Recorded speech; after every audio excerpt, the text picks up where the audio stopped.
오늘은 베드로전서 강의 두 번째 시간, 하나님의 능력으로 보호하심을 받았느니라, 하나님의 능력으로 보호하심을 받았느니라 라는 제목을 가지고 함께 말씀을 나누겠습니다. 베드로전서 후서의 배경이 되는 역사 사건, 지난 시간에 함께 살펴봤는데 기억나시는지요? 로마 대화재의 사건입니다. 추후 64년에 로마시가 전역이 불탔습니다. 로마가 14 행정구역이 있는데 10개 구역이 싸그리 다 잿더미가 됐으니까 로마 사람들에겐 멘붕 그 자체였습니다. 많은 사람들이 이 문제를 네로에게 퍼뜨렸습니다. 사실 네로는 정신적으로는 약간 사이코패스 경향이 없지 않아 있었습니다. 어떤 설에 의하면 자신의 시에 영감을 얻으려고 로마 시에다가 불을 질렀다라는 설이 있고, 또 어떤 사람은 정치적인 야심이 있었기 때문에 이 로마시가 구태의연한 로마시를 싹 태우고 다시 재건설하려고 하는 정치적인 야심도 있었다라고 하는 가설과 추측들이 난무하지만 확인된 건 아무것도 없습니다. 그런데 공교롭게도 14개 행정구역 중에 살아남은 4개 구역이 그리스도인들이 살고 있는 구역이었습니다. 그래서 네로는 이 로마시의 방화를 저지른 방화범이 크리스찬이라고 억울한 누명을 씌워서 그를 희생양으로 만들었습니다. 그리고 엄청난 박해를 가게 되었던 거죠. 이런 박해 속에 어떤 이들은 지하 동굴 속으로 숨어 들어가서 믿음과 신앙을 지키며 살았습니다. 로마 땅에는 지층은 참 독특했습니다. 톱으로 자를 수도 있고 손톱으로 긁으면 돌 부스러기가 부서질 정도로 부드러웠습니다. 그래서 로마 사람들은 그 지하에다가 지하 동굴 무덤을 만들어서 사용했습니다. 땅속 깊은 곳은 시원했기 때문에 시체를 매장하기 아주 좋은 장소였습니다. 지하 무덤, 바로 그 속으로 어떤 이들은 들어가서 그곳에서 예배했고, 그곳에서 찬송했고, 그곳에서 기도했습니다. 맞습니다. 그곳에서 예배자로 살다가 예배자로 죽는 쪽을 선택했습니다. 그 지하 무덤을 뭐라고 가리키는지 여러분 기억나세요? 카타콤. 우리 김태봉 권사님이 지난번에 카타콤에 한번 다녀오셨어요. 어마어마하다 하고 말씀하시더라고요. 어떤 카타콤은 지하 5층까지 들어가고 어떤 카타콤은 길이가 20km나 되는 곳도 있었습니다. 공간이 하도 넓어서 수십 명이 한꺼번에 예배드릴 수 있는 공간이 있었습니다. 로마 군인들이 그를 잡으려고 들어오면 그 카타콤 지하는 거미줄처럼 얽히설켜서 들어온 입구를 찾지 못해 거기서 헤매다가 죽는 경우가 왕왕 있었습니다. 결국 로마 박해를 피해서 카타콤에 들어온 사람은 햇빛은 보지 못했지만 그곳에서 예배자로 살다 예배자로 죽는 쪽을 선택했습니다. 또 어떤 이들은 신앙의 자유와 믿음을 지키기 위해서 각국으로 뿔뿔이 흩어지기도 했습니다. 여러분, 이렇게 뿔뿔이 흩어진 사람들을 가리키는 말 지난 시간 함께 나눴는데 기억나시는지요? 디아스포라, 흩어진 사람들이었습니다. 본도, 갈라디아, 갑바도기아, 아시아, 비두니아, 지금 터키 지역을 가리키는 말들입니다. 그들은 고난 중에서도 절망하지 않고 이곳저곳 다니면서 주의 복음을 전하는 전도자로, 복음의 증인으로, 신앙의 순례자로 이 땅을 살아갔더라라는 거죠. 이런 고난받는 성도들을 위해서 지금 환난과 고난 속에 노출된 성도들을 위해 신앙을 끝까지 지켜가라고, 어떤 고난 속에서도 절망하지 말고 소망을 품고 살아낼 힘을 공급해 주고자 이 베드로 전서를 썼던 것입니다. 지난 수요일 날 복음과 예레미야가 그 붉은 단심 명장면 기억나십니까? 장혁이가 그 마마를 향해서 마마를 죽이려는 화살을 온몸으로 맞잖아요. 팍팍팍. 그리고 죽어가면서 남긴 한마디, 마마 살아주십시오. 사는 것이 죽는 것보다 치욕스럽고 고단하더라도 꽃이 피면 그 꽃 보시면서 하루를, 한겨울 눈 내리면 그 눈 보시며 또 하루를, 그렇게 살다 보면 어느 날 하루는 웃을 날도 있겠지요. 그 사랑하는 마마를 위해 화살을 온몸으로 받고 죽지 말고 살아달라는 이 마음, 우리 함께 동영상을 나눠보았습니다. 지금 베드로가 그 이야기를 하고 있는 거예요. 네로가 아무리 죽이고 환난과 핍박과 고난을 너희들을 옥졸다 하더라도 절망하지 말고 믿음으로 소망으로 살아다오 라고 하는 것이 이 베드로전서의 기록의 목적이었다라는 거죠. 고난을 지나가는 그들을 위해 베드로의 처방은 하나입니다. 하나님을 찬양하라. 그것이 3절에 있는 말씀이죠. 우리 3절 함께 합독하겠습니다. 시작. 우리 주 예수 그리스도의 아버지 하나님을 찬송하리로다. 우리 주 예수 그리스도의 아버지 하나님을 찬송하리로다. 여러분, 왜 환난과 고난과 핍박을 지나가는데 베드로는 하나님을 찬송하라고 했을까요? 여러분, 이 찬송의 능력이 있기 때문이죠. 사도행전 16장 21절 기억나세요? 빌립보 감옥 투옥되었던 바울과 실라가 그 감옥의 한밤중에 하나님을 찬송하고 기도했다라는 본문입니다. 사실 바울과 실라는 애매하게 고난을 받아서 일제히 고발당하고 옷을 찢겨버리고 매로 치고 많이 친 후에 그 살이 다 찢어진 상태로 옥고를 치르게 되죠. 착고에 묶여서 옥문에 갇혀서 있었습니다. 그런데 사도행전 16장 25절을 보니까 한밤중에 바울과 실라가 기도하고 하나님을 찬송하며 죄수들이 듣더라. 여러분, 그렇게 맞았는데, 그렇게 갇혔는데, 그렇게 매였는데 지금 바울과 실라가 하나님을 뭐 했대요? 찬송했대요. 그런데 놀라운 게 뭔지 아세요? 그 다음 구절 20절에 이에 갑자기 큰 지진이 나서 옥토가 움직이고 문이 다 열리며 모든 사람의 매인 것이 다 벗어졌다. 세상에, 한번 여쭤볼게요. 정말 한밤중에 착고에 매여 옥에 갇혀 찬송 부르면 옥문은 열리고 옥토는 흔들리고 착고는 풀어집니까? 여러분 그렇게 생각하십니까? 여러분 어떻게 생각하십니까? 왜 성경은 이걸 말할까요? 찬송의 능력이. 전 궁금해졌어요. 만약 내가 그 옥에 갇혀 있다면 나는 부를 찬송이 있을까? 나는 어떤 찬송을 불렀을까? 내가 내 찬송을 힘있게 부를 때, 바울과 실라가 찬송 부를 때 옥토가 흔들리고 착고가 풀어지고 옥문이 열렸던 것처럼 내가 찬송할 때도 옥토는 흔들리고 착고는 풀어지고 옥문은 열릴까? 이런 생각이 들었습니다. 한번 여쭤볼게요. 여러분은 바울과 실라처럼 갇혀있으면 부를 찬송이 있으십니까? 찬송가가 없어서 못 부르진 않겠습니까? 스마트폰 찬양 가사 없어서 못 부르지는 않겠습니까? 그냥 옥에 갇혀 있어서 바울과 실라처럼 부를 찬송이 여러분에겐 있으십니까? 여러분, 한번 제가 여쭤볼게요. 목사님, 저도 옥에 갇히면 이렇게 부를 찬송이 있습니다 하시는 분만 아멘 해보세요. 다 부를 수 있어요?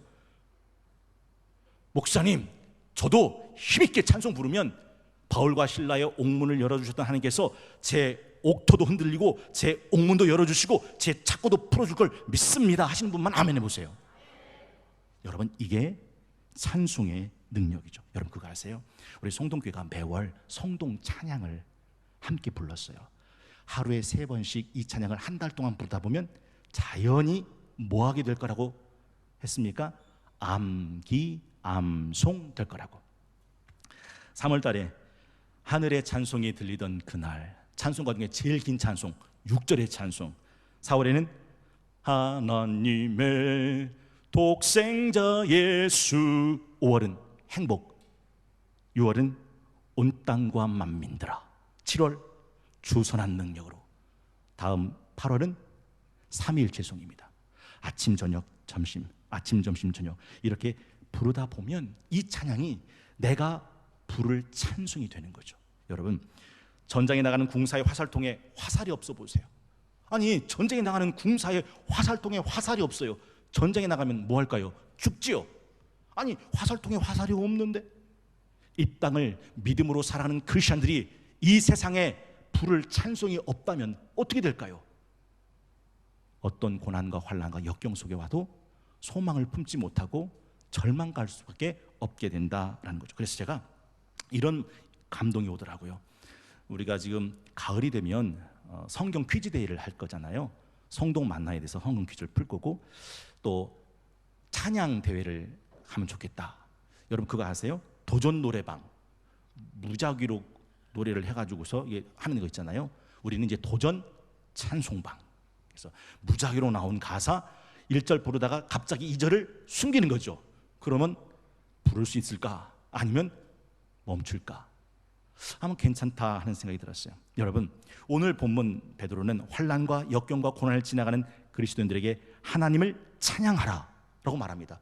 그냥 무턱대고 찬양하라는 게 아닙니다. 찬양하는 이유가 있어요. 오늘 첫 번째 3절에 보니까 이렇게 돼 있죠. 우리 주 예수 그리스도의 아버지 하나님을 찬송하리로다. 그의 많으신 긍휼대로 예수 그리스도를 죽은 자 가운데서 부활하게 하심으로. 함께 읽겠습니다. 시작. 우리를 거듭나게 하사 산 소망이 있게 하시며. 왜 우리가 하나님 아버지를 찬송합니까? 예수 그리스도의 부활하심을 통해 우리를 거듭나게 하셨기에 우리는 하나님을 찬송한다라는 거죠. 여러분, 거듭남, 중생 아세요? 거듭남은 위로부터 나는 것이고 다시 나는 거죠. Born again, reborn이라고 부릅니다. 새로운 탄생, 새로운 기원, 새로운 신분을 의미합니다. 사실요, 모든 걸 각설하고 우리는 태어나면서부터 본질상 진노의 자녀입니다. 모든 사람이 죄를 범하였음에 하나님의 영광에 이르지 못한다. 의인은 없나니 하나도 없습니다. 그런데 하나님께서 그를 새로 나게 하시고 그를 의롭다 칭하십니다. 이걸 칭의라고 부르는데 법적인 용어입니다. 법정에서 재판장이 무죄라고 선고하듯이 하나님이 그를 의롭다라고 선고하십니다. 아니, 의인은 없다면서요. 아니, 모든 사람이 다 죄를 범했다면서요. 어떻게 하나님이 그를 의롭다라고 칭하실 수 있습니까? 거긴 이유가 있어요.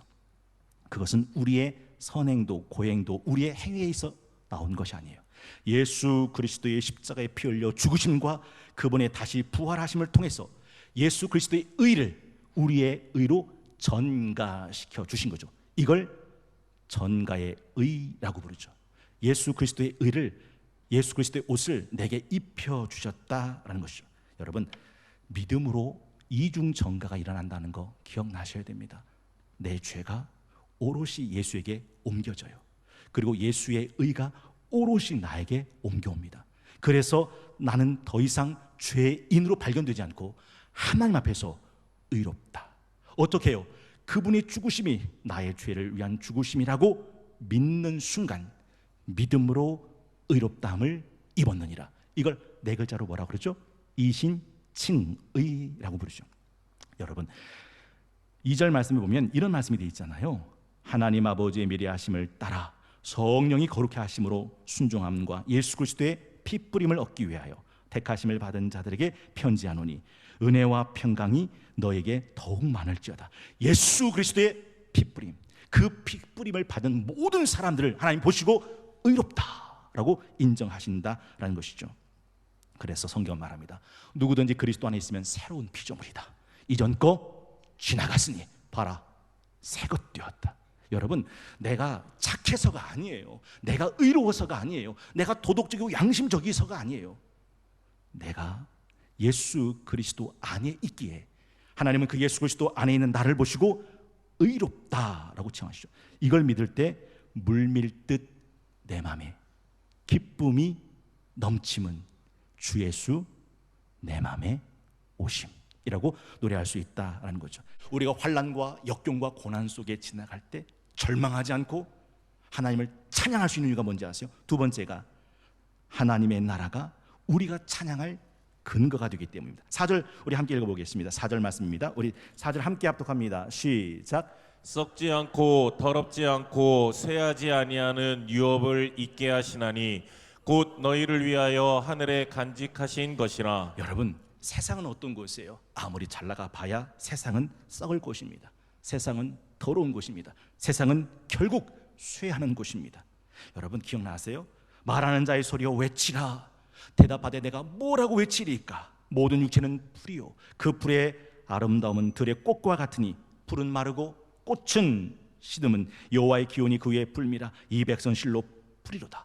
풀은 마르고 꽃은 시들듯 세상은 썩고 더럽고 쇠하는 곳입니다. 그런데 우리를 위해서 더럽지 않고 우리를 위해서 속하지 않고 우리를 위해서 썩지 않는 그 하나님의 나라가 예비되어 있다라고 말씀하고 있는 거죠. 이 하나님 나라를 믿을 수 있다면 우리는 이 세상을 지나가면서 뭐 할 수 있는 겁니까? 하나님을 찬양할 수 있다라는 거죠.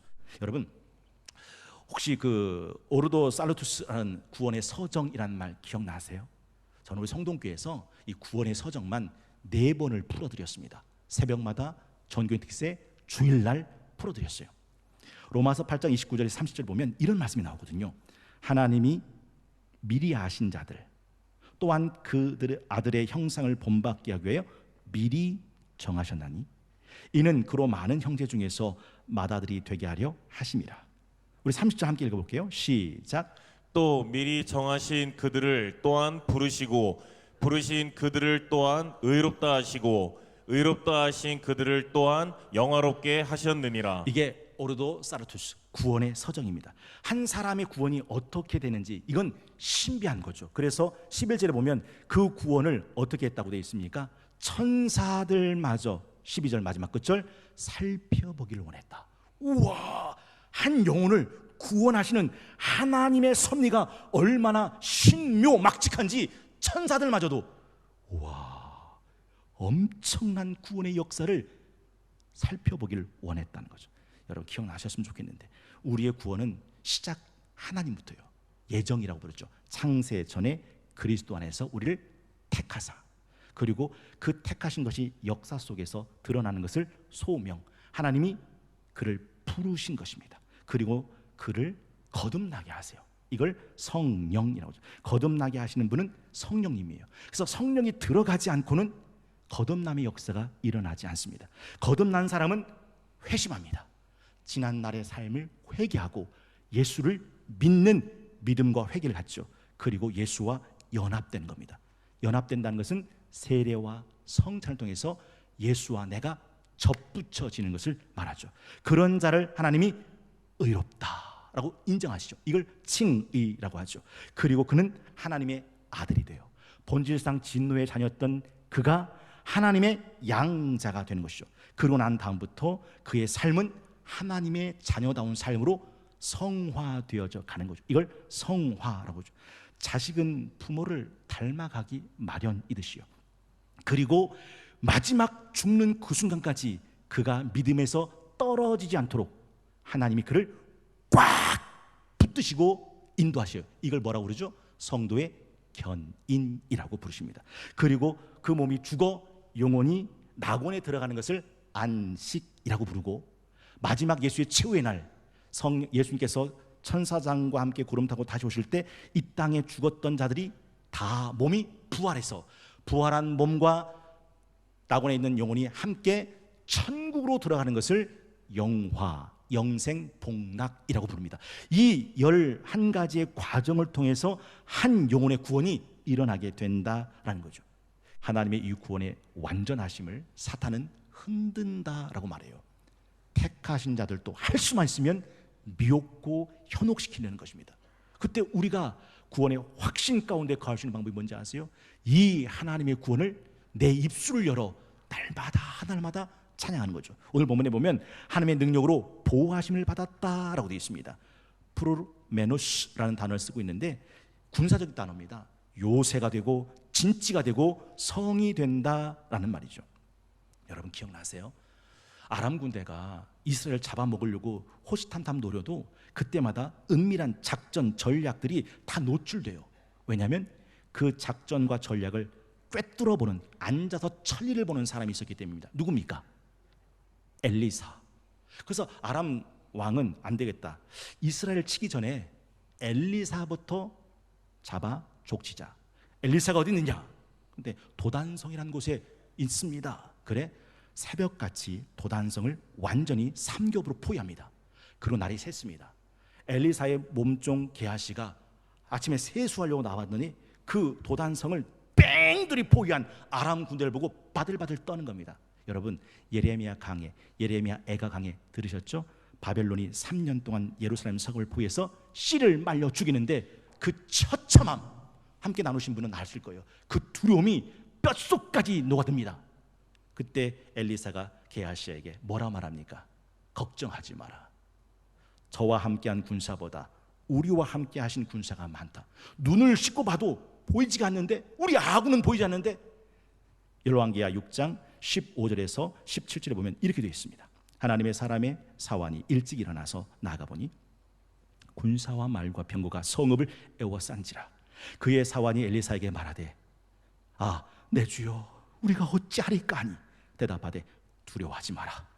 우리와 함께한 자가 그들과 함께한 자보다 많으니라 하고 기도하여 이르되 여호와여 원하건대 그의 눈을 열어 보게 하옵소서 하니 여호와께서 그 청년의 눈을 여심해 그가 보니 여러분의 심장에서 피를 끄내 밑줄 그어보시겠습니까? 불말과 불병거가 산에 가득하여 엘리사를 둘렀다. 하나님의 불말과 하나님의 불병거가 그 도단성에 있는 엘리사를 지키기 위해서 뺑 둘러 수호하고 있는 장면이 눈에 들어왔어요. 한번 여쭤볼게요. 여러분 삶의 주변에 하나님이 여러분을 지키기 위해서 하나님의 불말과 불병거를 둘르시고 있는 것이 여러분 눈에 보이십니까? 잊지 마세요. 베드로가 왜 환난과 기근과 핍박 속에서도 우리를 하나님을 찬송할 수 있느냐? 그 이유가 뭐라고요? 하나님의 능력으로 우리를 보호하고 계시다라고 하는 이 말씀을 하고 계셨다라는 거죠. 내 주와 맺은 언약은 영불변하시니 그 나라 가기까진 늘 보호하시네. 여러분 창세전에 작정하시고 나를 부르신 하나님이 에휴 네가 사는 꼴 하니 내가 널 작정한 것이 너 낳고 미역국 먹은 내가 바보지 하는 그런 한탄소리처럼 후회하실까요? 로마서 11장 29절 여러분 심장에서 피를 끄내 밑줄 그고 돌아가세요. 우리 함께 읽어보겠습니다. 시작. 하나님의 은사와 부르심에는 후회하심이 없느니라. 제가 목숨 걸고 단언합니다. 하나님이 여러분을 택하셨다면 여러분이 어떻게 살든 하나님이 여러분을 선택한 걸 후회하시는 법이 없어요. 왜냐하면 하나님은 이미 우리를 다 알고 선택하셨어요. 다만 그렇게 살지 못할 때 그렇게 살 수 있게 되기를 바라고 원하고 기다리고 계실 뿐이에요. 절대 내가 널 선택한 걸 후회한다 하시는 법이 없다라는 것이죠. 하나님은 그를 철저하게 지키시고 보호하십니다. 이사야 42장 8절 보면 이런 말씀 나오죠. 나는 여호와니 이는 내 이름이라. 나는 내 영광 다른 자에게 내 찬송 우상에게 주지 않는다. 보세요. 하나님이 얼마나 대단한 분이냐면 내 영광 다른 자에게 내 찬송 다른 우상에게 뺏기지 않아.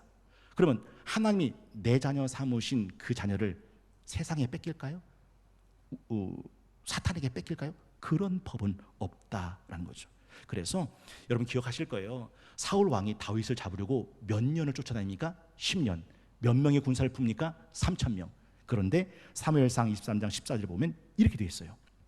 다윗이 광야의 요새에도 있었고 또 십광야 산굴에도 머물렀으므로 사울이 매일 찾되 왜 매일 찾았을까요? 죽여버리려고. 그런데 하나님이 그를 그의 손에 넘기지 아니하시니라. 하나님이 안 넘겨요. 사울이 3천 군사를 불고 10년을 쫓아다니고 다윗을 잡아 죽이려고 해도 하나님이 안 넘기시는 겁니다. 기억나시죠? 사탄은 우는 사자처럼 두루다니며 삼킬자를 찾아요. 누구까지 찾았습니까? 베드로까지.